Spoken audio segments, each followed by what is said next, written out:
નમસ્કાર મિત્રો, વિડીયોમાં તમારું સ્વાગત છે। જી હા મિત્રો, અત્યારે હાલના સૌથી મોટા અને દુઃખદ સમાચાર સામે આવી રહ્યા છે। તો મિત્રો, સમાચારમાં વાત કરીએ તો ગુજરાતની આર્થિક રાજધાની અમદાવાદમાં ગુનેગારોનો ખોફ દિન પ્રતિદિન વધી રહ્યો છે।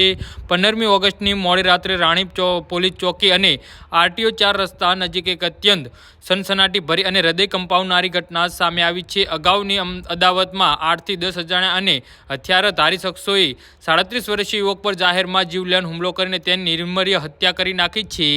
જી હા મિત્રો, અત્યારે હાલના સૌથી મોટા અને દુઃખદ સમાચાર સામે આવી રહ્યા છે। તો મિત્રો, સમાચારમાં વધુ વિગતવાર વાત કરીએ તો પ્રાપ્ત વિગતો અનુસાર મૃતક યુવકની ઓળખ 37 વર્ષીય અજય સાલ્વી તરીકે થઈ છે। ગઈકાલે મોડી રાત્રે અજય આરટીઓ 4 રસ્તા નજીક પસાર થઈ રહ્યો હતો ત્યારે મુખ્ય આરોપી વિશાલ ચૌહાણ અને તેના 8 થી 10 જેટલા સાગરીતો તલવાર અને ધારિયા જેવા તીક્ષ્ણ ધારદાર હથિયારો સાથે ધસી આવ્યા હતા।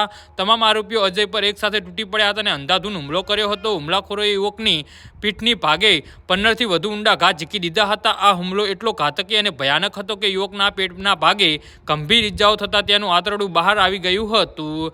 જી હા મિત્રો, તો આના વિશે તમારું શું કહેવું છે તો નીચે અમારી કમેન્ટ બોક્સમાં જરૂરથી જણાવજો અને અમારી યુટ્યુબ ચેનલને સબસ્ક્રાઈબ કરવાની ભૂલતા નહીં। ધન્યવાદ।